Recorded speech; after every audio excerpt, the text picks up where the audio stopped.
Some losses change a man so deeply he forgets what it means to live. For 3 winters, Jonas Hale has kept himself alone in the Montana mountains, lighting 1 candle every Christmas Eve for the wife he couldn't save. The townspeople leave him be. They understand grief, but when schoolteacher Clara Whitmore gets caught in a blizzard on Christmas Eve, she follows that lone candle through the snow to his cabin door. Jonas wants to turn her away. Clara has nowhere else to go. 2 people who thought they'd spend Christmas alone. One snowbound night that will change everything. What happens when a grieving man meets a woman who refuses to let him fade into the cold? Before we jump back in, tell us where you're tuning in from. And if this story touches you, make sure you're subscribed, because tomorrow I've saved something extra special for you. The morning of Christmas Eve, 1887, arrived cold and clear over Timber Ridge, Montana Territory.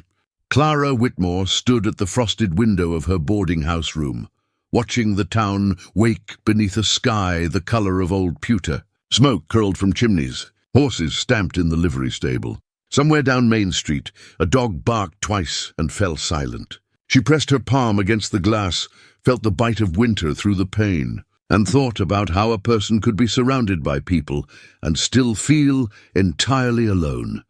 She was 28 years old, unmarried, and 1,200 miles from the only home she'd ever known. Not that Philadelphia had truly been home. Not after her parents died of typhoid when she was 16, leaving her to the mercy of the Protestant orphan asylum on Cherry Street. She'd spent her remaining childhood years in that grey stone building, where children slept 3 to a bed and ate watered-down porridge twice a day. The matrons had been efficient rather than cruel, but efficiency offers little warmth to a grieving girl who wakes each morning reaching for a mother who will never answer. Teaching had saved her. A visiting school board member had noticed her helping younger children with their letters and arranged for her education at the normal school. By 22, Clara had her certificate and a position in a Philadelphia grammar school. She'd been good at it, patient, creative, attuned to the invisible wounds children carry. But the city held too many ghosts. Every street corner whispered memories of her parents. Every Christmas reminded her of what she'd lost. So when the advertisement appeared in the Philadelphia Inquirer, teacher wanted, Timber Ridge, Montana Territory. Room and board provided, Clara had responded within the hour.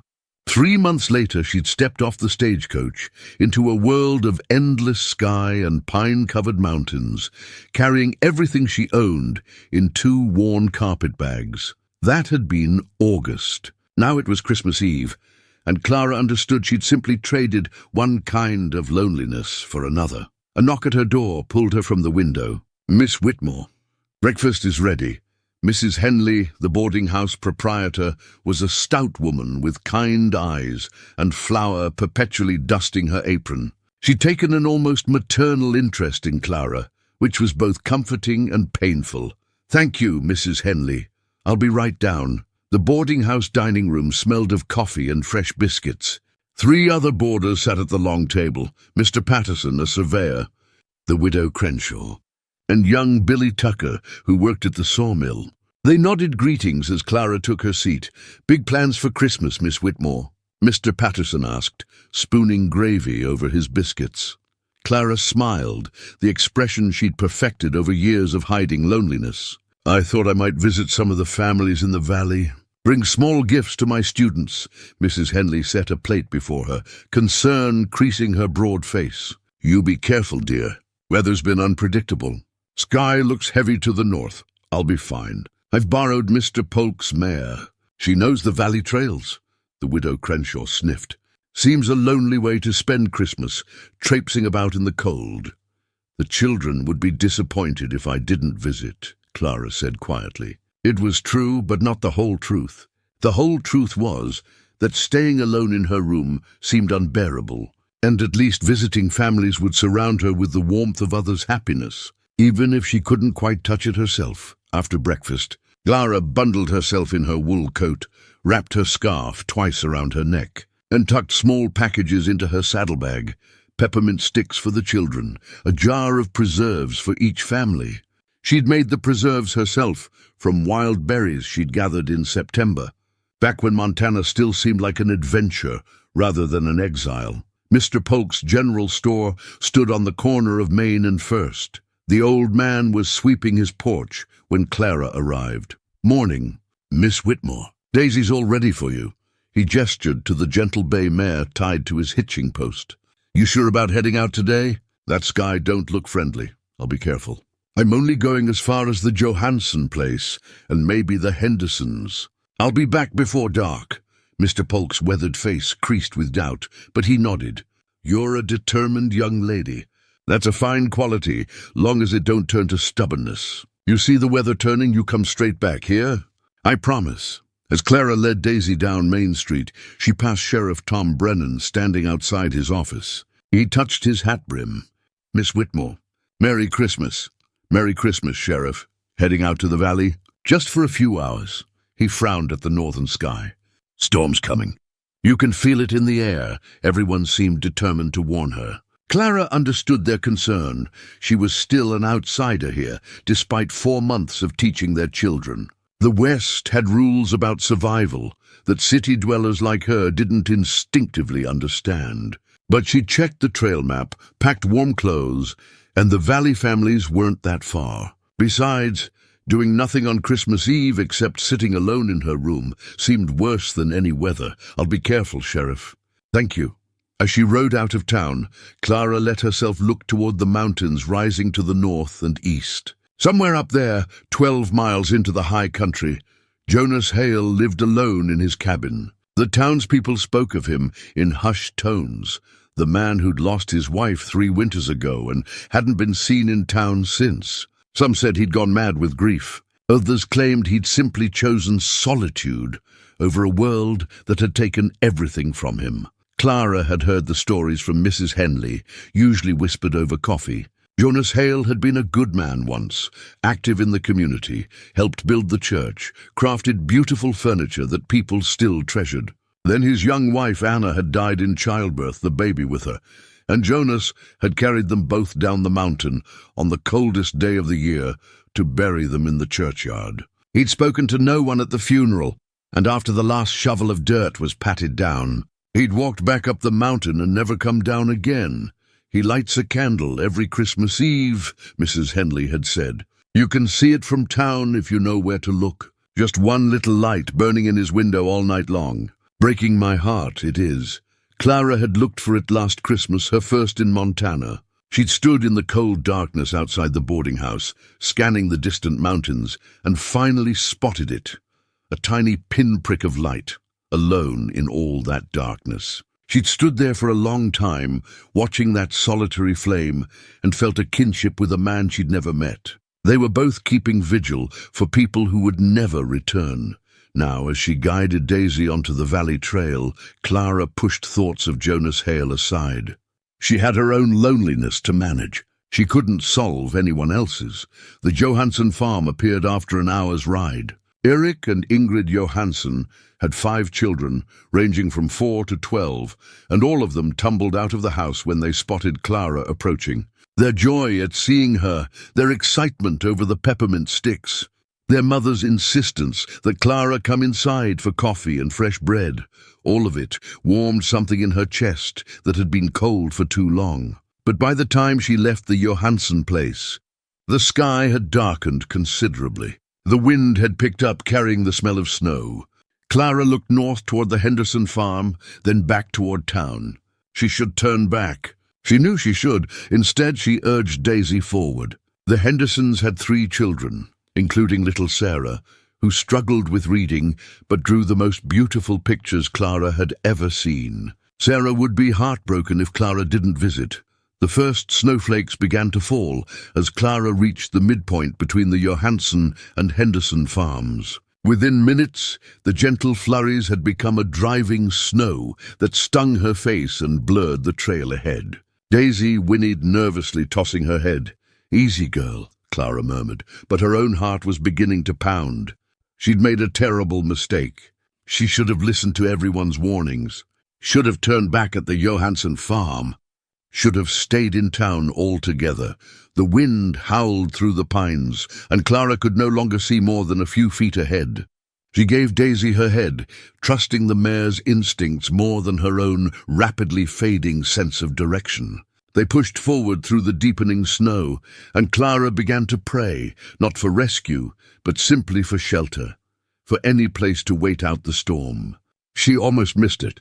Through the white chaos of wind and snow, a shape darker than the rest, something that might have been a tree stump or a rock. But then Daisy stumbled, nearly throwing Clara from the saddle, and when Clara looked down to see what had caused it, she saw something half buried in the snow at the horse's feet, a compass. Brass old, the glass face cracked but still intact. Clara's numb fingers closed around it, and even through her gloves she could feel that it was well made, precious to someone.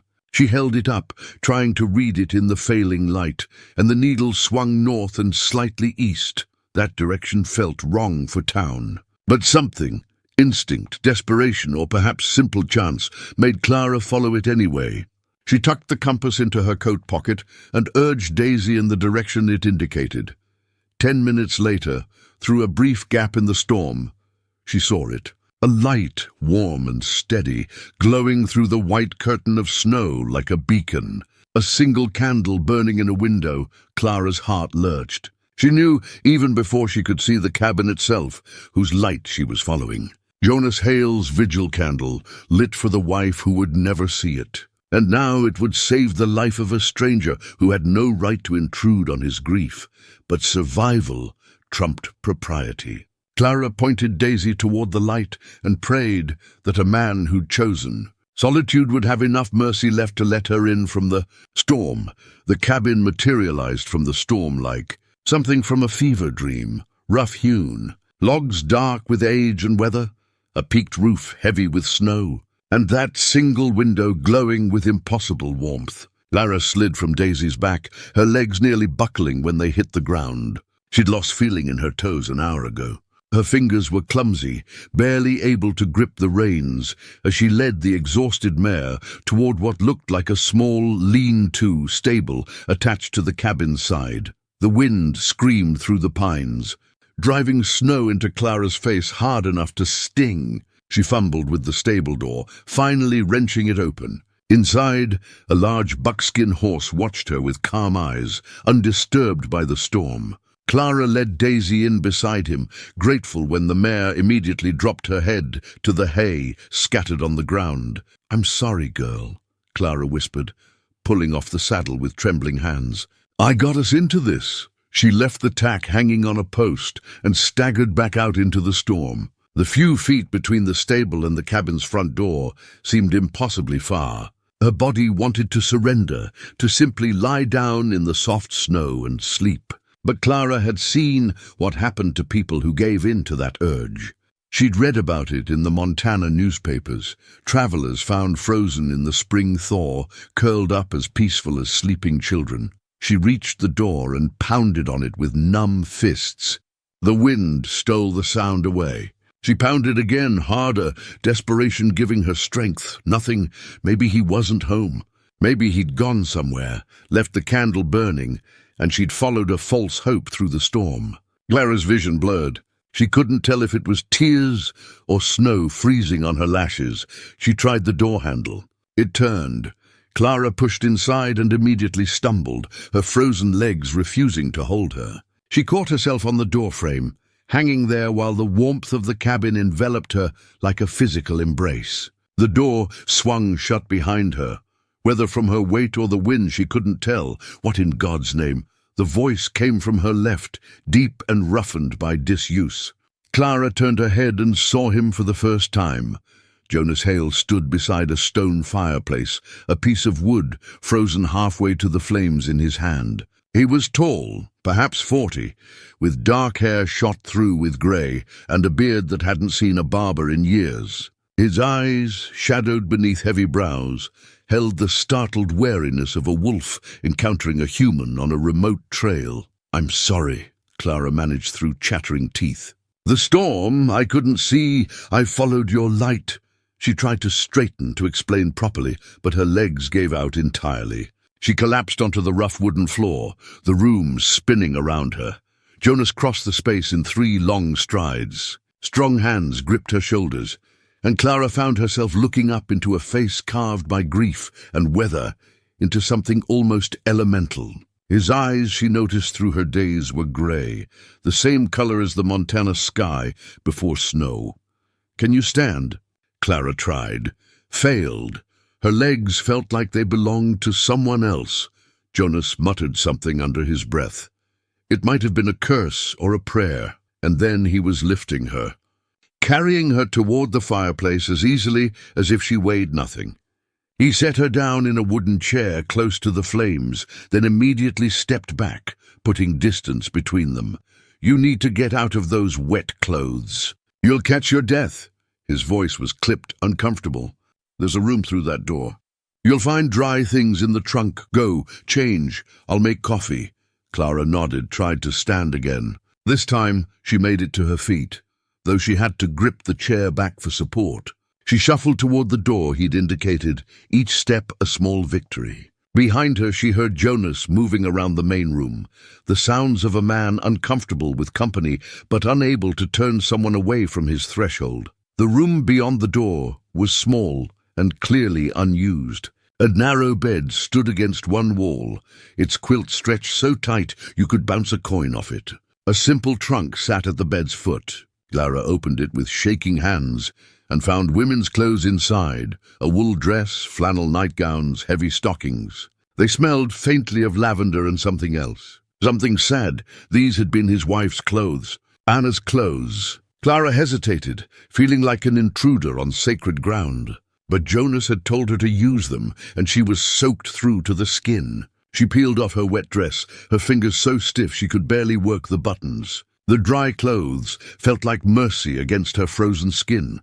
When she emerged, Jonas stood at the stove, his back to her, pouring coffee into 2 tin cups. The cabin was a single large room, with the stone fireplace dominating one wall, a simple kitchen area along another, and the door to the bedroom she'd just left. Everything was spare, functional, almost aggressively plain. No decorations, no softness. The only exception was the candle burning in the window, a thick pillar of beeswax that must have been burning for hours. Jonas turned, coffee cups in hand, and stopped when he saw her. Something flickered across his face, pain so raw it made Clara's breath catch. Then his expression shuttered, went blank as fresh snow. Sit by the fire. It wasn't an invitation. It was an order.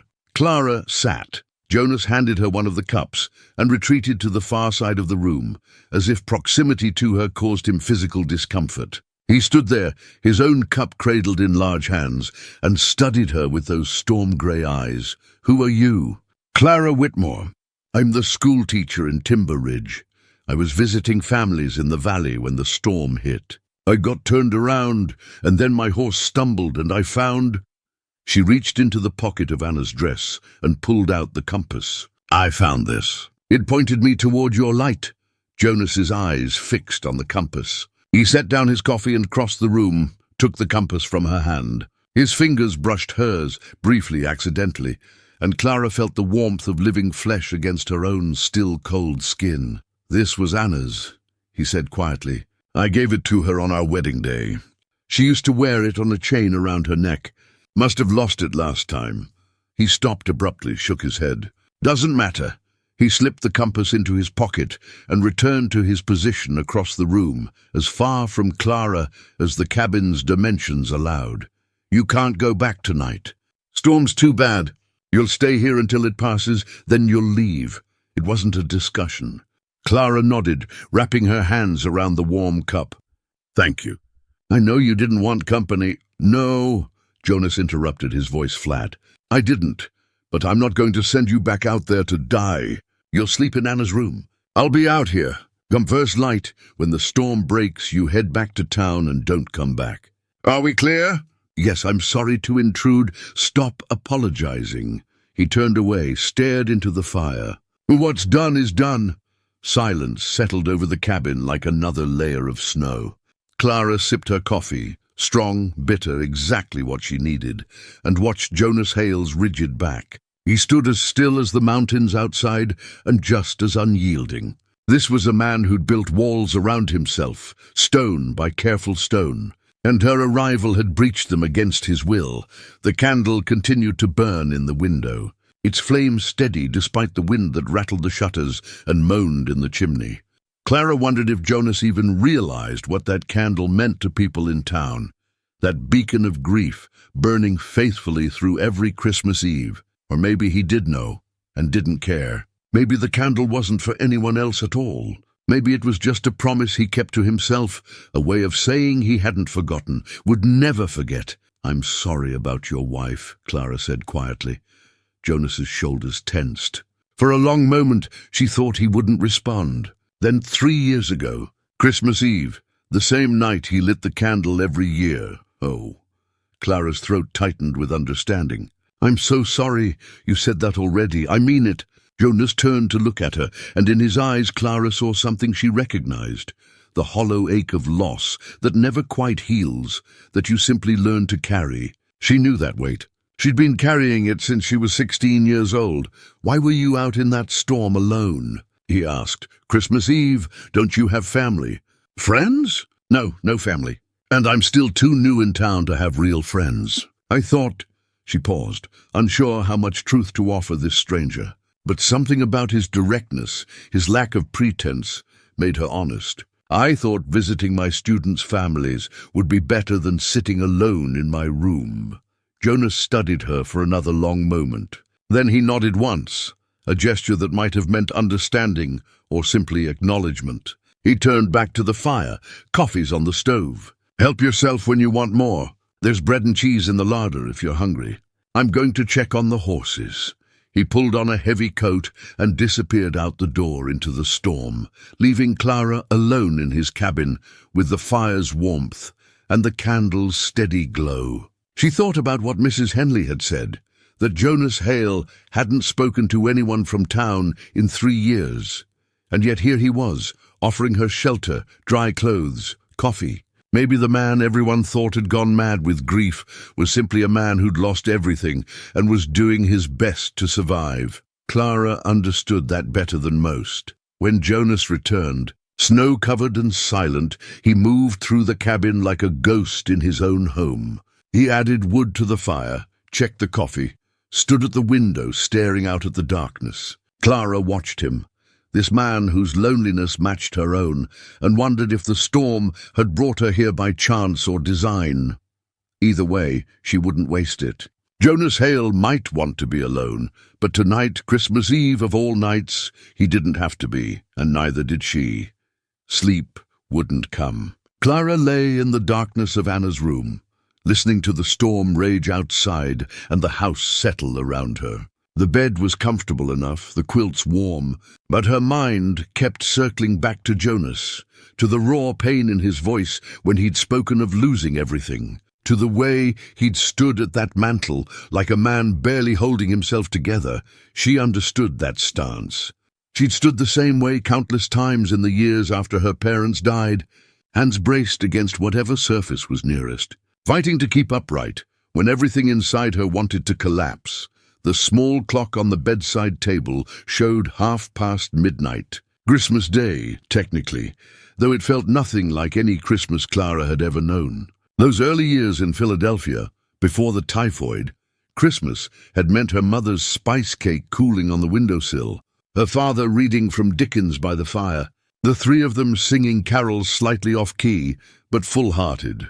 After they died, Christmas became just another day to survive in the orphanage, marked only by a slightly better meal and a visiting minister's well-meaning but hollow sermon about joy. This Christmas, stranded in a grieving widower's cabin while a blizzard tried to tear the world apart outside, this felt oddly more honest than all the Christmases she'd endured since losing her parents. At least here, the loneliness was acknowledged. At least here, no one pretended to feel joy they didn't possess. Clara rose, wrapping one of Anna's shawls around her shoulders. The floor was cold beneath her bare feet as she padded to the door and eased it open. The main room lay in shadow, lit only by the dying fire and that ever-burning candle in the window. Jonas's bedroll lay empty near the hearth.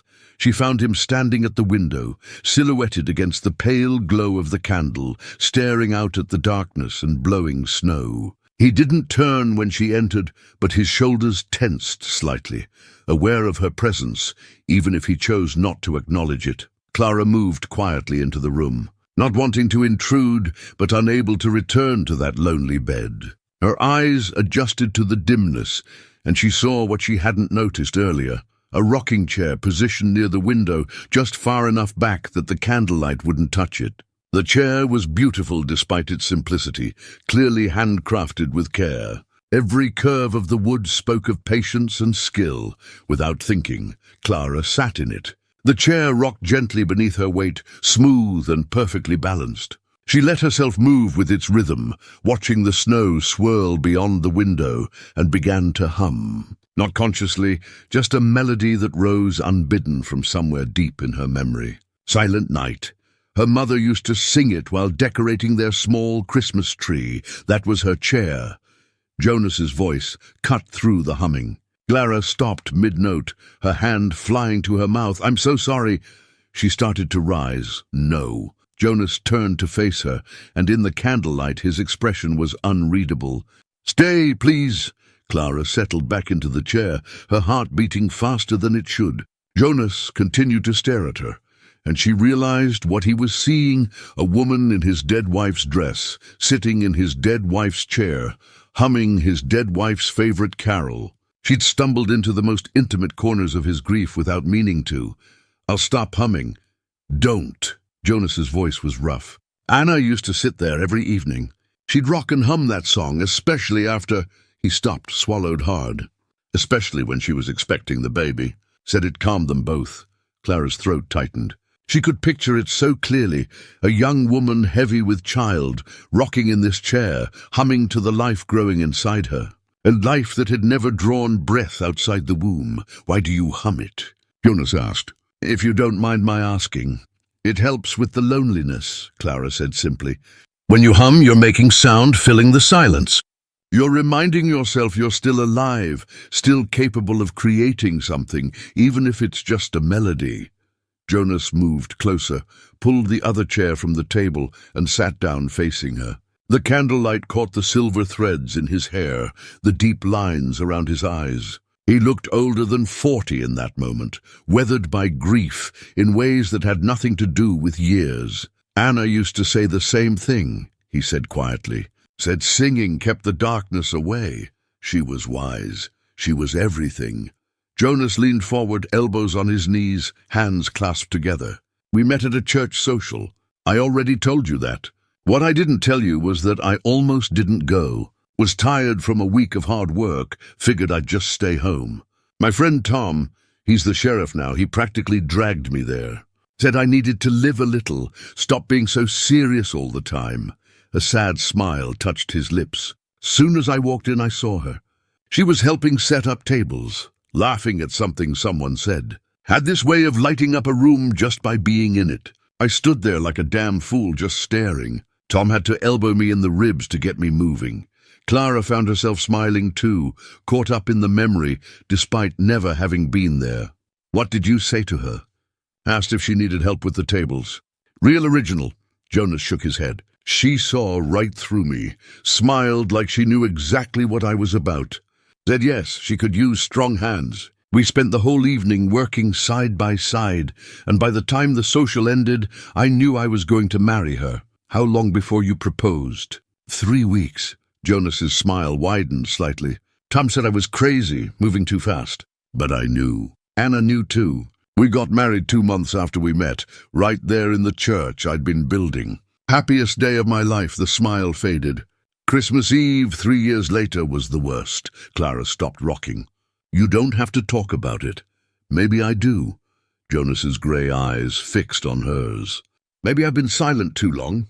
Anna went into labor early morning. Was supposed to be another month yet, but babies come when they come.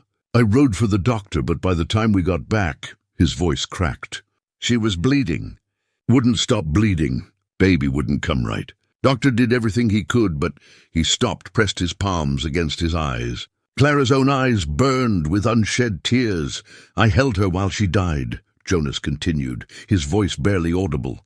She knew she wasn't going to make it, made me promise I'd be okay, that I'd keep living. I promised because what else do you say to someone you love when they're dying? But I lied. I haven't been okay. Haven't really been living, just existing, going through motions. Clara leaned forward, reached out and took his hands. They were large, work-rough and warm. They trembled in her grasp. I lied too, she whispered. When my mother was dying, fevered out of her mind, she made me promise I'd be brave, that I'd make something good of my life. I promised, but I haven't been brave. I've been terrified every single day. Terrified of being alone, terrified of connecting with people, terrified of staying still, and terrified of moving forward. Jonas looked at their joined hands, then up at her face. So what are we doing? If we're both just surviving, just going through motions? I don't know, Clara admitted. But maybe surviving is enough. Maybe that's all anybody can do after they lose everything. Just keep breathing, keep moving, keep watching the sun come up. And maybe if we do it long enough, one day it'll hurt a little less. Does it? Jonas asked. Does it hurt less for you? Clara thought about it honestly. Some days, and some days it hurts just as much as the day they died. But I've learned to carry it better. The weight doesn't change, but you get stronger. Jonas nodded slowly. They sat there in silence, hands clasped, the rocking chair still and steady beneath Clara. Outside, the storm continued its assault on the mountain, but inside the cabin, something had shifted. Two people carrying unbearable weight had found, for just this moment, someone to help hold it. Thank you, Jonas said finally. For what? For not letting me be alone tonight. Even though I thought I wanted to be. Clara squeezed his hands gently. You shouldn't be alone on Christmas, Mr. Hale. Nobody should. Jonas's expression softened in a way Clara hadn't seen before. Jonas, just Jonas. Jonas, Clara repeated, and it felt like a small gift, his given name in her mouth. They sat together until the fire burned low and the candle flame guttered in its pool of wax. And when they finally retreated to their separate spaces to sleep, both of them rested easier than they had in years. The afternoon stretched long and quiet. Clara worked steadily on the quilt, her needle pulling thread through fabric in the same rhythm Anna's hands had followed years before. Each stitch felt like a small act of completion, of honoring something left undone. The wedding ring pattern slowly came together under her fingers, the interlocking circles growing more complete with each passing hour. Across the room, Jonas carved with increasing confidence. His hands remembered what his mind had tried to forget, the angle of the blade, the grain of the wood, the way to coax shape from formless material. Wood shavings accumulated at his feet like pale snow, and the piece in his hands gradually revealed itself. Clara watched him when she thought he wasn't looking. There was something almost meditative about the way he worked, his brow furrowed in concentration, his large hands moving with surprising delicacy. This was a man who'd found peace in creation, who'd built things meant to last, to be used by families for generations. And then he'd stopped, let those skilled hands go idle, because making beautiful things hurt too much when the person you'd made them for was gone. She understood that impulse. After her parents died, Clara hadn't been able to read for months. Couldn't bear opening the books her father had loved, couldn't stand hearing the stories her mother had read to her as a child. It had taken years before literature became comfort again, instead of grief. "What are you making?" she asked, setting down her sewing to rest her fingers. Jonas held up the piece, turning it so she could see it from different angles. It was taking shape as something small and detailed, a building of some kind, with careful attention to windows and doors. "A schoolhouse," he said. "Thought it was fitting given you're a teacher." Clara's breath caught. He was making something for her. Not because she'd asked, not out of obligation, but because he'd chosen to. "Jonas, that's beautiful." Not finished yet, but she could see the pleasure in his face at her reaction. "Got to add the details still. The bell tower, the front steps. Maybe carve your name into it if you don't think that's too forward. It's perfect. I'll treasure it." Jonas set the carving aside and looked at her directly. You've brought something back to me these past 2 days. Something I thought I'd lost forever. What's that? Purpose. He stood, crossed to the window, stared out at the endless white. I've been waiting to die for 3 years, Clara. Not killing myself, nothing like that. But not really living either. Just waiting. Figured death would come when it was ready, and I'd welcome it, because at least then I'd be with Anna again. Clara's heart clenched. She set aside the quilt and joined him at the window. And now I don't know. Jonas's jaw worked as he struggled with the words. Talking with you, making something again, even just having another person in this cabin, it's reminded me what it felt like to be alive. And I'm not sure if that's a gift or a curse. Why would it be a curse? Because it's easier to be dead inside than to feel this much. Jonas turned to face her, and the raw vulnerability in his expression made Clara's chest ache. When you're numb, nothing hurts. But when you start feeling again, when you start remembering what it was like to be happy, that's when you realize how much you've lost. That's when the grief comes back fresh, like it just happened yesterday. Clara understood exactly what he meant. I know, I've been half dead too. Jonas studied her face. How do you do it? How do you keep going when everyone you loved is gone? Honestly? Clara took a slow breath. Some days I don't know. Some days I wake up and I have to make a conscious choice to get out of bed, to get dressed, to face another day of being alone. But I do it because she paused, searching for the truth. Because I think my parents would be disappointed if I gave up. They loved me enough to give me 18 years of joy and security.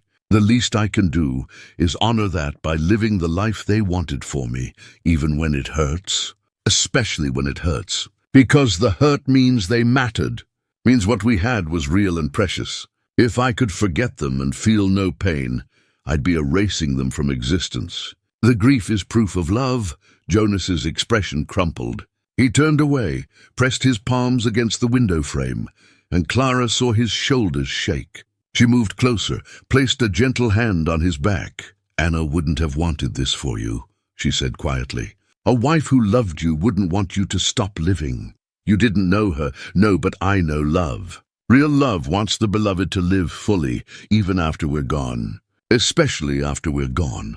Clara kept her hand steady on his back, feeling the tremors of suppressed emotion. You said Anna made you promise you'd be okay, right before she died. Did she mean for you to hide up here on this mountain alone, waiting to die? Jonas shook his head, unable to speak. Then you're not honoring her memory. You're defying her last wish. He turned suddenly, and Clara found herself looking up into eyes swimming with tears. It's easier to be dead inside than to feel this much, he repeated, his voice breaking. I don't know if I'm strong enough to come back from where I've been. You don't have to be strong, Clara said. You just have to be willing. Willing to try even when it's hard. Even when it hurts. Jonas stared at her for a long moment. Then slowly he reached out and took her hand. His grip was warm, solid, alive. Will you help me? He asked. I don't know how to do this alone. You're not alone. Not anymore. Not if you don't want to be. Something shifted in Jonas's expression. Resolve mixing with fear. Hope fighting against 3 years of learned despair. He squeezed her hand tighter. I want to try. God help me. I want to try. Clara smiled, tears pricking her own eyes. Then we'll try together. They stood there as the winter afternoon faded toward evening, hands clasped, two people who'd almost given up on living, finding reasons to keep going in each other's presence. Outside, the storm was weakening. Inside, something new was being born, tentative and fragile but real.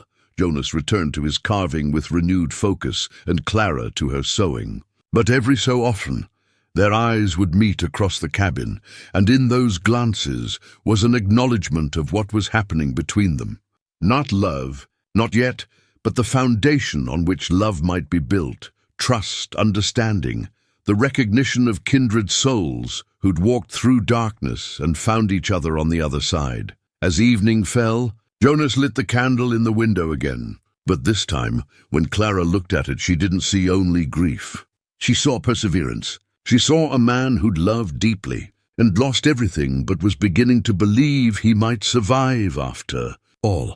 And that small shift from merely surviving to believing survival was possible made all the difference in the world. The third morning arrived with crystalline clarity. Clara woke to sunlight streaming through the bedroom window. Actual sunlight, not the grey half-light of storm days. She dressed quickly and emerged to find Jonas already up, standing at the door with it propped open, looking out at a world transformed by snow. "Storm's past," he said without turning. "Trail will be clear enough to travel by afternoon." Clara's heart sank, though she knew it shouldn't. She'd come here by accident, stayed by necessity. Now the necessity was past, and she should be eager to return to town, to her students, to her normal life. But the thought of leaving this cabin, leaving Jonas, felt like tearing something that had just begun to heal. "I suppose I should prepare to leave then," she said quietly. Jonas turned to look at her, and she saw her own reluctance reflected in his face. "Suppose so." Though he stopped, seemed to reconsider his words. "Storm may have passed, but trail's still going to be tricky. Might be better to wait until tomorrow morning. Give the sun a chance to settle the snow." It was an excuse, and they both knew it. But Clara nodded gratefully. "If you think that's wise." "I do." Jonas's mouth quirked in something almost like a smile. "Besides, you haven't finished Anna's quilt yet. Seems wrong to leave it undone." Clara returned to her sewing after a simple breakfast, determined to complete as much of the quilt as possible before she had to leave. Her fingers moved quickly, pulling the wedding ring pattern together, connecting the circles that Anna had left separated. There was something deeply satisfying about the work, the repetitive rhythm of needle through fabric, the gradual emergence of the complete design. She was reaching for Anna's recipe book, where she'd tucked some spare pins, when a folded piece of paper slipped out from between the pages and fluttered to the floor. Clara bent to retrieve it, intending to tuck it back without looking. But the words written on the outside stopped her cold. "To Jonas, if I don't survive," Clara's hands began to tremble. This was private, intimate, meant for Jonas alone. She should give it to him immediately, let him discover it in privacy. But her eyes had already caught the first line, visible through the thin paper. "My dearest Jonas, if you're reading this." "Clara, you all right? You look like you've seen a ghost." Jonas had noticed her frozen stance. Clara held up the letter with shaking hands. This was in Anna's recipe book. It's addressed to you." Jonas crossed the room in 3 strides. He took the letter from her, stared at the handwriting on the outside, Anna's neat script, as familiar to him as his own face, and the color drained from his skin. "I didn't know this existed," he whispered. "I'm sorry. I didn't mean to intrude." "No." Jonas sank into the nearest chair, the letter clutched in both hands. "No, you didn't intrude. I can't believe I never found this. 3 years I've been living in this cabin, and I never knew she'd written me a letter." Clara hesitated, uncertain whether to leave him alone or stay. Jonas looked up at her, his eyes already wet with unshed tears. "Stay, please. I don't think I can read this alone." Clara pulled the other chair close and sat facing him. Jonas's hands trembled as he unfolded the letter. The paper was thin, well used, the kind Anna would have torn from her recipe book to write on. He began to read aloud, his voice rough with emotion. "My dearest Jonas, if you're reading this, then I didn't survive bringing our child into the world. I'm writing this now while I still have strength because I know childbirth is dangerous, and I want you to have my words if the worst happens." Jonas's voice broke. He stopped, pressed his fist against his mouth, breathing hard. Clara reached out, placed her hand on his knee. A steady pressure, reminding him he wasn't alone. After a moment he continued, "First, know that I loved you with every piece of my soul. You made me happier than I ever thought possible. Our years together were the best gift life could have given me. I have no regrets, Jonas, none except that I won't get to grow old beside you, but here's what I need you to understand, my love. If I'm gone, you cannot let grief destroy you. I know how deeply you feel, how loyalty runs through you like iron through stone. I know you'll want to honor my memory by keeping some kind of vigil. But Jonas, the way to honor me is not to die alongside me. The way to honor me is to live, Jonas was openly weeping now, tears streaming into his beard, his breath coming in ragged gasps. Clara's own tears fell freely as he read on.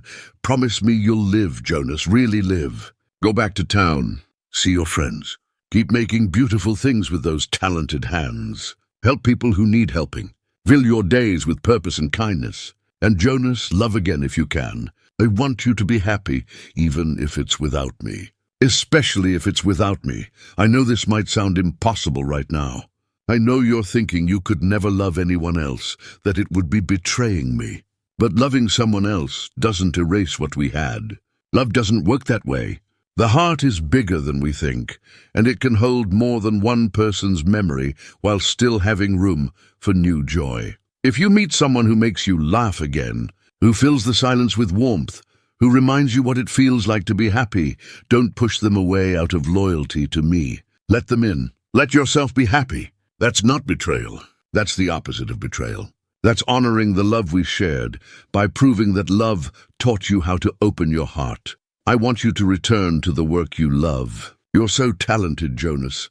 The furniture you make is more than wood and nails. It's art. It's beauty. It's your way of pushing back against darkness and insisting that life matters. Don't let that die with me. Keep creating. Keep filling the world with beautiful things. I want you to keep friendships alive. Tom and Sarah, the Johansons, everyone in Timber Ridge who cares about you, they'll want to help. Let them. Don't isolate yourself. Humans aren't meant to be alone. We're meant to be part of communities, part of families. Find your people and hold on to them. And Jonas, this is the most important thing I need to tell you. Don't spend your life at my grave. I won't be there. I'll be in every sunset you watch from our porch. I'll be in every piece of furniture you build. I'll be in the smell of coffee in the morning and the sound of wind in the pines. I'll be in every act of kindness you show to someone who needs it. That's where I'll live, in the good things you do, in the life you continue to live fully and well.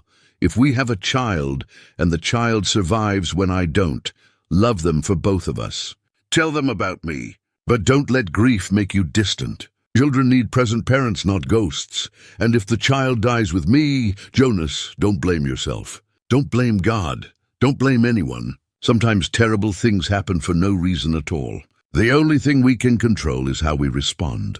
Respond by living. Respond by loving. Respond by making your corner of the world a little bit better because you're in it. I'm not afraid of dying, my love. I'm only afraid of you giving up on life because I'm gone. Promise me you won't. Promise me you'll find reasons to smile again, to laugh again, to feel joy again. Promise me you'll be the man I fell in love with. Strong, kind, determined to make beauty in a hard world. Live for both of us, Jonas. Live the life I won't get to have. And know that wherever I am, whatever comes after this, I'll be cheering you on. I'll be proud of you. I'll be loving you still. Forever yours, Anna. Jonas folded the letter carefully, his hands shaking so badly he could barely manage it. Then he bent forward, elbows on his knees, and broke completely. Great heaving sobs tore from his chest. 3 years of suppressed grief, guilt and anguish pouring out all at once. Clara moved without thinking, kneeling before him, pulling his head down to her shoulder. Jonas clutched at her, his fingers digging into her back, and wept like a man whose soul was tearing itself apart and rebuilding simultaneously. Clara held him, one hand stroking his hair, murmuring wordless comfort. She felt his tears soaking through Anna's dress, felt the tremors racking his body, and simply held him through it all. This was what he'd needed for 3 years. Permission to grieve properly, permission to feel everything he'd been holding back, permission to break so he could heal. When the storm finally passed, Jonas pulled back, his face blotchy and wet, his eyes red-rimmed but somehow clearer than Clara had seen them. "I've been doing everything wrong," he said hoarsely. "Everything she asked me not to do, I did it. Isolated myself, stopped creating, stopped living. I thought I was honoring her memory, but I was spitting on her last wishes." "You were grieving," Clara said gently. "People don't grieve rationally, but she was right. About all of it." Jonas looked at the letter again, then at Clara. She knew me so well, knew exactly what I'd do, and she tried to save me from myself. And I never even knew the letter existed. You know now. Jonas nodded slowly. He stood, walked to the window and looked out at the snow-bright world. Clara watched him, saw the change happening in real time, the way his shoulders straightened slightly, the way he lifted his chin. He was making a decision. When you go back to town tomorrow, he said, still looking out the window, I'm coming with you. Clara's heart leapt. You are? Anna wanted me to return to life, to be part of the community again, to keep creating and helping people. He turned to face her. Today, I've been dead long enough. Time to start living again. Time to honor her properly, not by mourning forever, but by doing all the things she asked me to do. Jonas, and she was right about something else too. He crossed to where Clara stood, stopped directly in front of her. About letting someone in, about not pushing away happiness out of misplaced loyalty. His grey eyes held hers. You came through a storm and brought life back into this cabin, into me. That's not coincidence, Clara, that's grace. Clara's breath caught. What are you saying? I'm saying I don't want you to leave and have us go back to our separate lonely lives. I'm saying these 3 days mattered. You matter. Jonas reached out, took both her hands in his. I'm saying I want to know you better. Want to see what happens if two people who've both lost everything try to build something new together. Tears spilled down Clara's cheeks. I want that too. More than I thought possible. Jonas pulled her into an embrace, and Clara wrapped her arms around him, feeling his heart beating against her cheek. They stood there in the morning light, two broken people who'd found each other in a storm, and discovered that maybe, just maybe, they could help each other heal. Anna's letter lay on the table, the words of a dying woman who'd loved enough to set her husband free. And in that freedom, Jonas had finally found the strength to live again. The rest of that third day passed in a strange mixture of peace and anticipation. Jonas moved through the cabin with new purpose, no longer the ghost haunting his own life, but a man preparing to rejoin the world. He gathered supplies for the journey down the mountain, checked the horses, mended a piece of tack that had been sitting broken for who knew how long. Clara finished Anna's quilt. The final stitch went in just as the afternoon light began to fade, and she held it up to examine her work. The wedding ring pattern was complete now, all the circles connected in an endless chain. It was beautiful, a testament to Anna's skill and Clara's determination to honor what had been left undone. Jonas looked up from the pack he was organizing and saw her holding the quilt. He crossed the room slowly, reached out to touch the fabric. It's finished, Clara said softly. Just as Anna intended it, Jonas traced one of the interlocking rings with a calloused finger. She would have loved this. Loved that you completed it. He looked at Clara, and the gratitude in his eyes made her chest tighten. Thank you for doing what I couldn't. What will you do with it? Jonas considered. Keep it, not tucked away in a trunk, but out where I can see it. Reminder that unfinished things can be completed.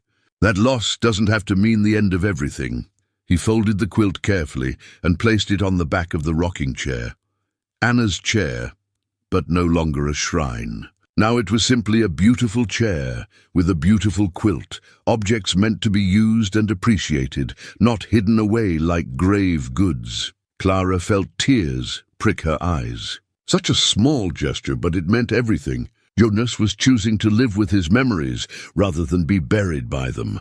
I have something for you too, Jonas said. He retrieved the carving he'd been working on and held it out to Clara. The little schoolhouse was complete. Every detail was perfect. The bell tower, the front steps, the carefully carved windows. And there, along the base, her name was inscribed in elegant letters. Clara Whitmore, Jonas. It's extraordinary. Clara turned it over in her hands, marveling at the craftsmanship.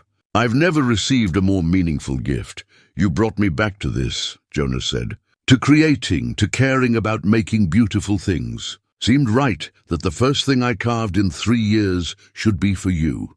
They stood close together. The small wooden schoolhouse cradled between Clara's hands, and the air between them felt charged with possibility. Jonas lifted one hand, hesitated, then gently tucked a strand of hair behind Clara's ear. The gesture was tender questioning. Is this all right? He asked quietly. I don't want to presume. It's more than all right. Jonas's hand lingered near her face, his thumb brushing her cheekbone. I haven't felt this way since Anna. Didn't think I'd ever feel it again.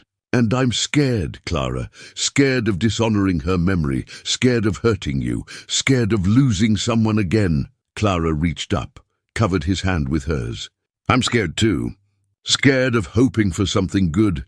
Scared of being disappointed. Scared of being left alone again. But maybe being scared is better than being numb. Maybe fear means we're alive. Jonas smiled, a real smile that reached his eyes and carved new lines in his weathered face. When did you get so wise? I'm not wise. I'm just tired of being afraid to live. They stood there as the afternoon light faded to evening, neither quite ready to bridge the final distance between them, but both acknowledging that the distance was shrinking. There would be time for more, Clara thought. Time to explore what was growing between them, time to move carefully forward without rushing or forcing. For now, this was enough. The promise of something new, the tentative hope that two lonely people might build something together worth building. As darkness settled, Jonas lit the candle in the window one last time. But his movements were different now, less ritual mourning and more quiet remembrance. He stood before the candle for a moment, his lips moving in what might have been a prayer or a promise. Then he turned back to Clara with clear eyes. Tomorrow, when we ride down, people are going to talk, he said. School teacher spending 3 nights alone with the hermit of the mountain. There'll be gossip. Clara lifted her chin. Let them talk. I know what happened here, and so do you. We have nothing to be ashamed of. No, we don't. But I want you to understand what you're walking into. I've been gone from that town for 3 years. Some folks will be happy to see me. Others will think I've lost my mind, coming down from the mountain with you. And you're still new there, still building your reputation. I don't want to damage that, Jonas. Clara crossed to him, looked up into his worried face. I don't care what they think. These 3 days have meant more to me than 3 months of careful respectability in town. If people want to judge us for finding comfort in each other's company during a storm, that says more about them than it does about us. Jonas's expression softened. You're a brave woman. No, I'm just tired of living small. Tired of being so careful about what people think that I forget to actually live. Clara smiled. Besides, Mrs. Henley loves a good story. She'll be on our side, and Sheriff Brennan will arrest me for corrupting the town's schoolteacher. Tom Brennan is your friend. He'll be glad to see you alive and well. Jonas pulled Clara into an embrace, and she rested her head against his chest, listening to the steady beat of his heart. I'm glad the storm brought you here, he murmured into her hair. Glad you refused to let me stay alone. So am I. They prepared a final meal together in the cabin. Simple fare, but it felt almost festive. Jonas found a bottle of wine he'd been saving. Said Anna had insisted on keeping good wine for special occasions. They toasted to new beginnings, to courage, to the strange paths that bring people together. After dinner, Clara sat in the rocking chair with the completed quilt draped across her lap, and Jonas settled nearby with his carving tools, making final touches to a small box he'd started that afternoon. They worked in comfortable silence, occasionally glancing up to share a smile or a comment. What will you do when you get back to town? Clara asked. Besides, face down the gossips? Jonas considered. Find Tom. Explain where I've been, what I've been doing or not doing. Apologize for disappearing on everyone who cared about me. Then maybe talk to Reverend Michaels. Henna would want me to make peace with the church. And after that, Jonas set down his tools. After that, I'm going to offer my services to anyone who needs furniture built or repairs done. Going to start creating again, being useful again. Anna was right. Making beautiful things is how we push back against death, Clara nodded. I'll help if you need it. I'm not skilled with woodwork, but I can sand and finish. Can help with the business side of things. You do that? Of course. Clara paused, unsure how to name what they were to each other. Not quite courting, not merely friends. Something new and undefined. We're in this together, Jonas finished for her. Whatever this is, yes, together. As the night deepened, they prepared for sleep one last time in the cabin. Jonas banked the fire while Clara tidied the kitchen. These small domestic tasks felt natural, comfortable, like something they'd been doing for years rather than days. At the bedroom door, Clara paused. Jonas stood by the fireplace, his face half in shadow, half in firelight. Jonas. Yes, I'm not sorry the storm happened. I'm not sorry any of this happened. Jonas crossed to her, stood close enough that Clara had to tilt her head back to see his face. Neither am I. Not anymore. He leaned down slowly, giving her time to move away if she wanted. Clara didn't move away. She lifted her face to meet him, and when his lips touched hers, it was gentle and careful and full of promise. The kiss was brief, just a moment of connection, but it felt like sealing a contract. A promise that whatever came next, they would face it together. When Jonas pulled back, his eyes were soft. Sleep well, Clara. You too. Clara slipped into the bedroom, her heart racing, a smile she couldn't suppress curving her lips. She changed into Anna's nightgown one last time, slipped under the quilts, and lay staring at the ceiling.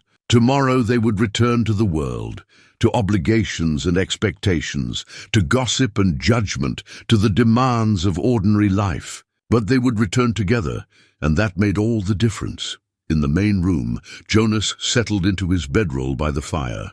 He could still feel the warmth of Clara's lips against his, could still smell the lavender scent of her hair. For 3 years, he'd believed himself incapable of feeling anything beyond grief. Now, in the space of 3 days, one woman had reminded him what it meant to be alive. Anna's letter lay on the table, visible in the candlelight. Jonas picked it up, read through it one more time. "Love again if you can," she'd written. "That's not betrayal. That's honoring the love we shared. I'm trying, Anna," Jonas whispered to the empty room. "I'm trying to do what you asked. Hope you're proud of me." The candle burned steady in the window. Tomorrow, Jonas would extinguish it for the last time. Not because he was forgetting Anna, but because he was finally ready to honor her wishes. To live, to create, to love again if the chance presented itself. And Clara Whitmore, with her quiet strength and her understanding heart, might just be that chance. Jonas blew out the candle, lay down in the darkness, and for the first time in 3 years, felt genuine hope for the future. Dawn broke clear and cold over the Montana mountains. Clara woke to the sound of Jonas moving about the main room, preparing for the journey. She dressed quickly in her own clothes, now dry and ready, though she folded Anna's dress carefully and left it on the bed as she'd found it. When she emerged, Jonas had coffee ready and the horses saddled. He handed her a cup and studied her face in the morning light. "Ready?" "As I'll ever be." They drank their coffee standing, neither quite ready to leave, but knowing they must. Jonas took one last look around the cabin that had been his prison and his sanctuary for 3 years. Then he shouldered his pack, picked up the supplies he'd prepared, and opened the door. The world outside sparkled under fresh snow. The sky was impossibly blue, the air so cold and clean it almost hurt to breathe. Jonas's horse, the big buckskin, stamped impatiently while Daisy stood calm and ready. Jonas helped Clara mount, his hands steady and sure, then swung up onto his own horse. For a moment, they both looked back at the cabin. The candle in the window was dark now, the glass cold. It would remain dark, Jonas had decided. "The vigil was over, shall we?" Jonas asked. Clara nodded, and together they began the long descent from the mountain. The trail was treacherous in places, snow-covered and icy, but Jonas navigated it with the confidence of a man who knew every rock and route. He kept close to Clara, watching to make sure she didn't slip, occasionally reaching out to steady her horse when the trail narrowed. They didn't talk much during the ride. The journey required concentration, and besides, there seemed little left to say. Everything important had been spoken in the cabin. Now came the test, whether what they'd found together in isolation could survive in the light of day, under the scrutiny of a watchful town. As they descended, the forest gradually changed around them. The high country pines gave way to mixed woodland, then to the open spaces of the valley. By midday, they could see Timber Ridge in the distance, a cluster of buildings huddled together against the vast Montana landscape.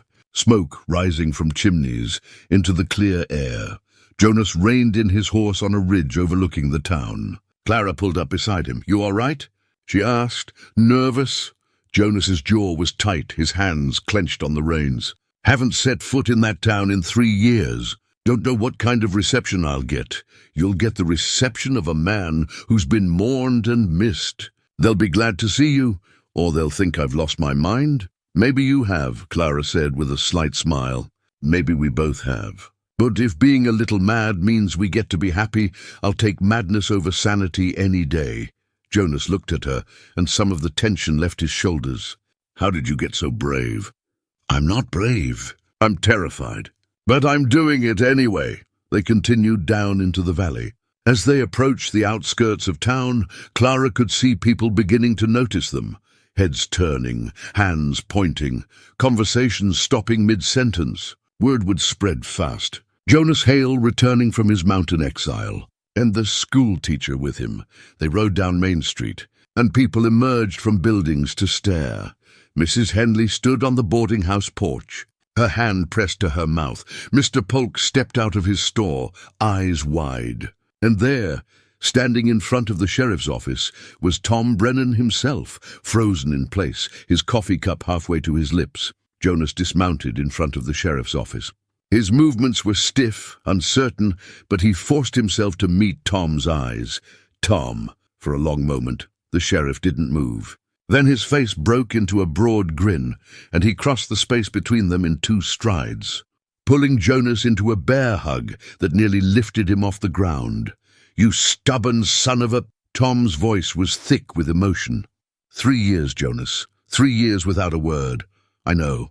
"I'm sorry." Tom pulled back, held Jonas at arm's length, studying him.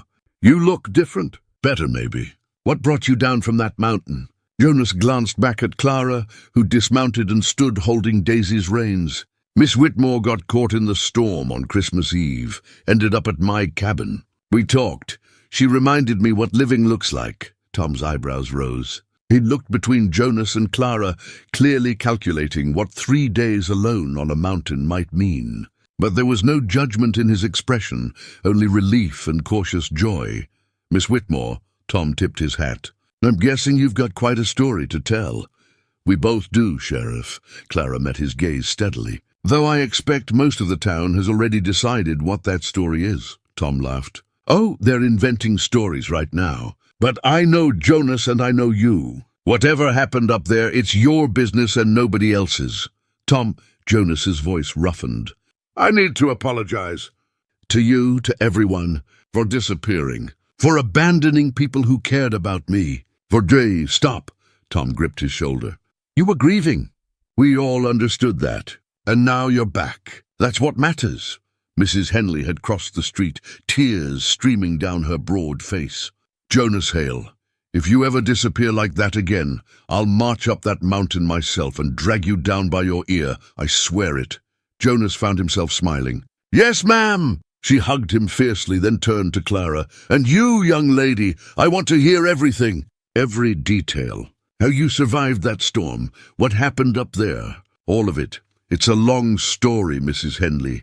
Then you'd better start talking." More people were gathering now, curious, concerned, welcoming. Mr. Polk clapped Jonas on the back. The widow Crenshaw nodded approvingly. Even some folks Jonas didn't recognize, new to town in the 3 years he'd been gone, came forward to introduce themselves. But then the crowd parted, and Reverend Michaels approached. The elderly minister moved slowly, leaning on his cane, but his eyes were sharp and kind. He stopped in front of Jonas and studied him for a long moment. "Welcome back, my son," he said quietly. "We've kept a place for you at the church, kept hoping you'd return." Jonas's throat tightened. "I'm sorry, Reverend, for missing services." For grieving?" The Reverend shook his head. "God understands grief better than anyone. The question is, are you ready to return to life?" Jonas glanced at Clara, found her watching him with steady, encouraging eyes. He thought of Anna's letter, her wishes for him, the promise he'd made to try. "Yes, sir. I believe I am. There's a Christmas service tonight," Reverend Michaels said gently. "It's late, I know, day after Christmas, but we had to postpone the service when the storm hit." Everyone was too worried about getting home safely. "We're holding it tonight instead." He looked at Jonas with careful hope. "I'd be honored if you'd attend." Jonas hesitated. The thought of sitting in that church, surrounded by people, singing carols and hearing about joy and hope, it seemed like too much, too fast. But then he felt Clara's hand slip into his, her fingers warm and steady. "We'll be there," she said. Jonas looked at her, drew strength from her quiet confidence, and nodded. "Yes, we'll be there." The Reverend's face lit up. "Wonderful." "Service begins at 6 o'clock. He turned to go, then paused. "Jonas, Anna would be proud of you." The words hit Jonas like a physical blow, but a good one, like breaking through to air after being underwater too long. He nodded, unable to speak. As the crowd dispersed, Tom pulled Jonas aside. "Listen, I know this is overwhelming. If you need somewhere to stay tonight, Sarah and I have room. You're welcome at our table." "Thank you, Tom, but I think—" Jonas glanced at the mountain trail they'd just descended. "I think I'll head back up tonight. Need to ease into this, you understand?" "I do, but you'll come back down soon?" "Soon, I promise. No more disappearing for years at a time." Tom clasped his shoulder. "Good, because this town needs you, Jonas. Always did." Clara returned to the boarding house to clean up and change, and Jonas went with Tom to the sheriff's office to catch up on 3 years of town news. But Clara's presence lingered with Jonas like warmth after standing near a fire. He found his thoughts drifting to her, even as Tom talked about marriages and births, deaths and departures, the small triumphs and tragedies of community life. By evening, Jonas had bathed, trimmed his beard, and borrowed clean clothes from Tom. He looked in the mirror and barely recognized himself. Less wild mountain man, more the person he'd been before grief had carved him into someone new. He met Clara outside the church, just as twilight deepened to full dark. She'd changed into a simple green dress that brought out the warmth in her eyes, and her hair was pinned up in a way that revealed the graceful curve of her neck. "You look beautiful," Jonas said, and meant it. Clara blushed. "You clean up rather well yourself." They entered the church together, and conversations hushed as people turned to watch. Jonas felt his chest tighten with anxiety, but Clara's hand in his kept him grounded. They walked down the center aisle, every eye upon them, and took a seat near the back. The pews were hand-carved oak, built by Jonas's own hands 6 years ago. He ran his palm over the wood, remembered the satisfaction of creating them, the pride Anna had shown when they were installed. Good work, meant to last, meant to serve. Reverend Michaels began the service with a prayer of thanksgiving for safety during the storm, for the blessing of community, for second chances and new beginnings. Jonas felt the words settle over him like a benediction. They sang carols. "Silent night, O come all ye faithful. Joy to the world." Jonas's voice was rusty from disuse, but he sang anyway, and beside him Clara's clear soprano rose in harmony. Around them, the congregation sang too, and for the first time in 3 years, Jonas felt like he was part of something larger than his own grief. The Reverend's sermon was about light in darkness, about candles that burn through the longest nights, about hope persisting even when all seems lost. Jonas thought about his vigil candle, about Clara following its light through the storm, about how sometimes what we think is an ending is actually a beginning. When the service concluded, people began to gather in small groups, talking and laughing. Several approached Jonas, some hesitant, some bold, all welcoming. He accepted their greetings, answered questions about his well-being, promised to rejoin the community properly. Then Clara stepped forward, drawing attention. In her arms, she carried a bundled package. She looked at Jonas, seeking permission. He nodded, understanding what she intended. "Excuse me," Clara's voice cut through the conversations. "I'd like to share something, if I may." The church quieted. Reverend Michaels gestured encouragingly. "Please, Miss Whitmore." Clara carefully unwrapped the package, revealing Anna's completed quilt. Gasps rippled through the congregation. Many remembered Anna working on it, remembered her excitement about the coming child. "Some of you may recognize this," Clara said, her voice steady but emotional. "Anna Hale was making this quilt for her child. She didn't get to finish it. While I was stranded at Jonas's cabin during the storm, I asked permission to complete what Anna had started. She held the quilt up so everyone could see the intricate wedding ring pattern, the careful stitches, the beautiful completion of Anna's vision. I wanted to do this publicly, Clara continued, because I think it represents something important. Anna wanted Jonas to live fully, to continue creating beauty, to find happiness again. This quilt, finished but made with love for someone who never got to hold it, is a reminder that unfinished things can be completed with care. That loss doesn't have to mean the end of everything. That love continues even when the people we love are gone. She turned to Jonas. I'd like to give this to you, Jonas. Not to put away in a trunk, but to use. To remember Anna by celebrating life, not by hiding from it. Jonas stood, his legs unsteady, and accepted the quilt. He held it against his chest, feeling the weight of it, the love stitched into every seam, Anna's love, and now Clara's care in completing it. Thank you, he managed, his voice thick. This means... He stopped. Overcome, Clara smiled at him with such understanding that Jonas felt his heart crack open a little wider. He looked out at the faces watching them, Tom and his wife Sarah, Mrs. Henley dabbing at her eyes, Mr. Polk nodding approvingly, Reverend Michaels beaming with pastoral satisfaction. Anna left me a letter, Jonas said, the words coming before he'd decided to speak them. Found it just yesterday, hidden in her recipe book. She wrote it in case she didn't survive the birth. He paused, gathering courage. She asked me to live. Not just survive, but really live. To keep creating, to rejoin this community, to, his voice caught, to love again if I could. She said that wouldn't be betraying her. It would be honoring what we had. He looked at Clara. Miss Whitmore reminded me what living looks like, what kindness and courage look like. She refused to let me stay alone in my grief on Christmas Eve, and in doing so, she gave me back my life. Mrs. Henley was openly crying now. Tom was grinning. And throughout the church, people were nodding, understanding passing between them like warmth from a shared fire. I'm back, Jonas said simply. I'm ready to be part of this community again, ready to build furniture and help my neighbors and show up for Sunday services. Ready to honor Anna by doing what she asked, by living fully and well. Spontaneous applause broke out. People surged forward, not to gossip or judge, but to welcome him home. Jonas found himself embraced, congratulated, his hand shaken until it was sore. And through it all, Clara stood nearby, watching with quiet pride.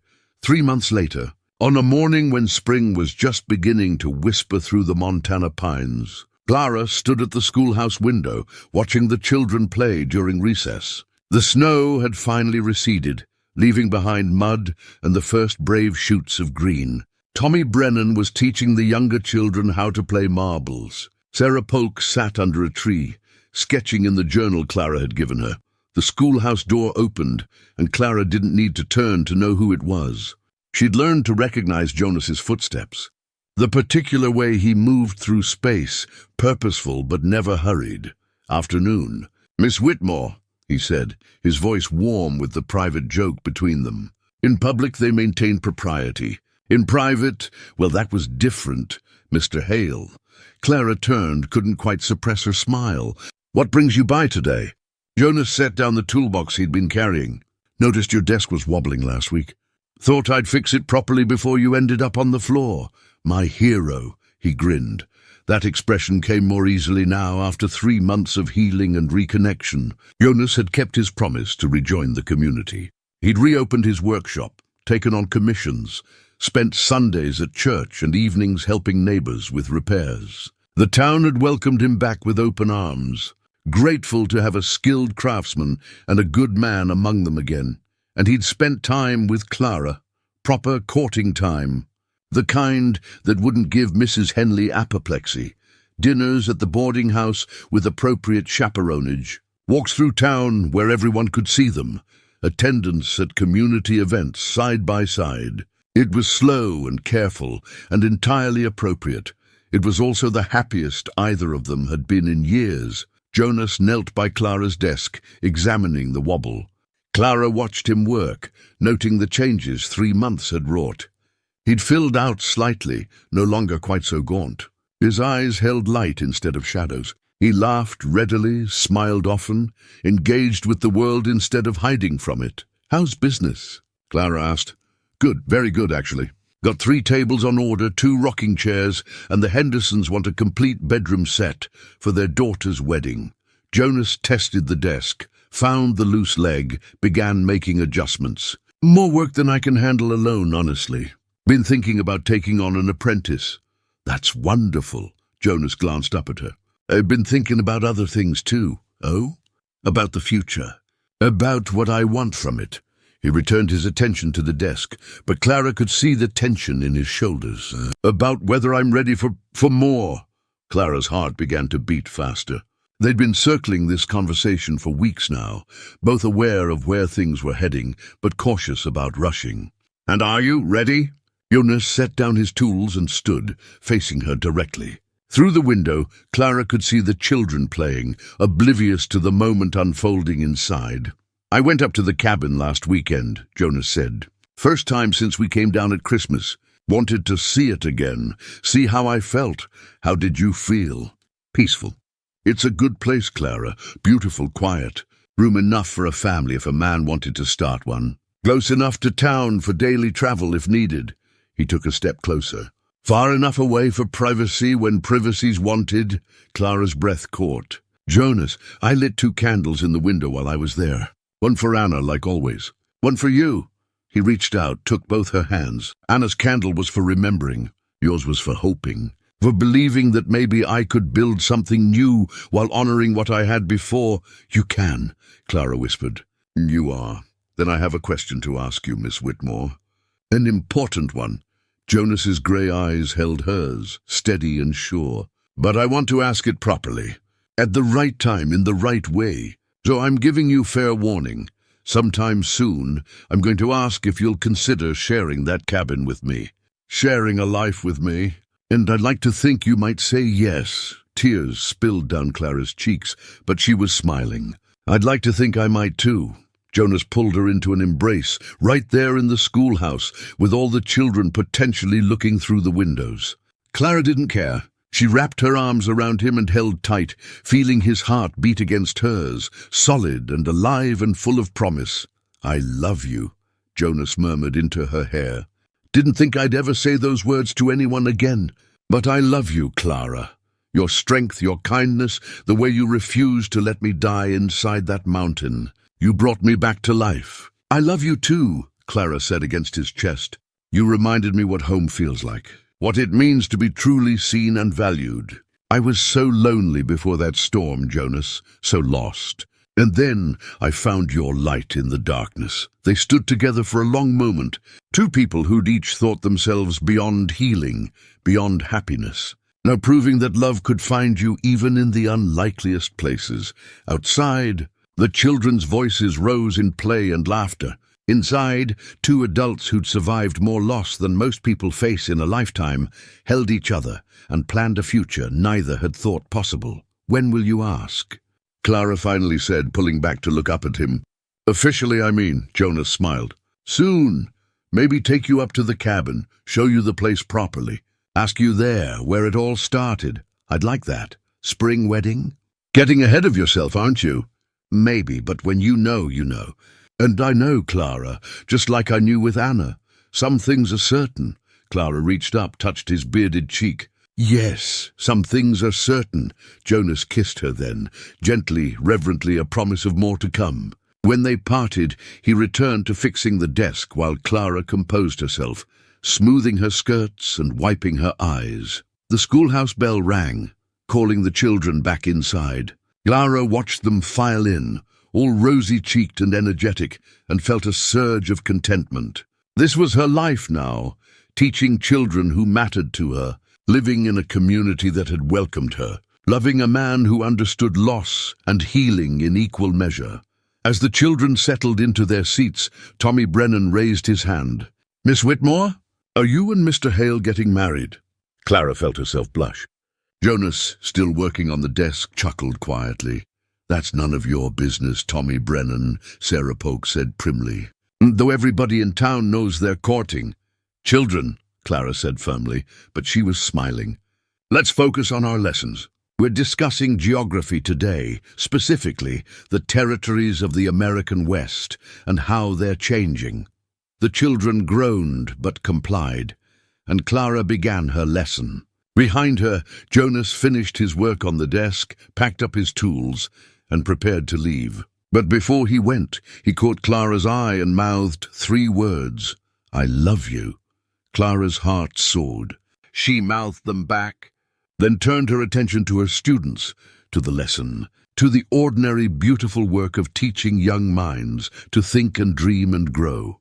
That evening, Jonas returned to his workshop in town, not to the mountain cabin, not anymore. He'd found a balance, spending most of his time in Timber Ridge, where he could work and socialize and be part of the community, but visiting the cabin regularly to maintain it and remember. The cabin was no longer a prison or a shrine. It was simply a place he'd once retreated to and might someday share with someone who understood both its sorrows and its possibilities. He lit a lamp and settled at his workbench.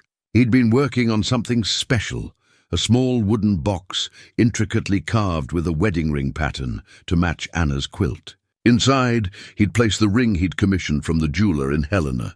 Simple gold, like Anna's had been, but new. A fresh beginning. As he worked, Jonas thought about that Christmas Eve 3 months ago. About a woman lost in a storm, following a candle lit for someone else. About how the worst night of his life, the anniversary of losing everything, had become the beginning of healing. Sometimes, he thought, grace comes in unexpected forms. Sometimes the light you put out for one person guides another home. Sometimes saying goodbye to the past means saying hello to the future. And sometimes, when you think you're alone in the darkness, someone brave enough refuses to leave you there. Jonas set down his carving tools and looked out the workshop window at the town he'd rejoined. The community that had welcomed him back, the life he was rebuilding piece by careful piece. Somewhere across town, Clara was preparing her lessons for tomorrow. Maybe thinking about him the way he was thinking about her. 2 candles burning instead of 1. 2 lives intertwined instead of 2 people alone. It wasn't what Jonas had planned. It wasn't the life he'd imagined with Anna. But it was good, real and honest, and full of quiet joy. And that, Jonas had finally learned, was enough. More than enough. It was everything. Spring had come to Montana, and with it the promise of new growth, new love, new reasons to face each day with gratitude instead of grief. Jonas returned to his work with a full heart, carving beauty from wood, building a future from hope, and remembering always that the greatest gift one person can give another is simply refusing to let them face the cold alone.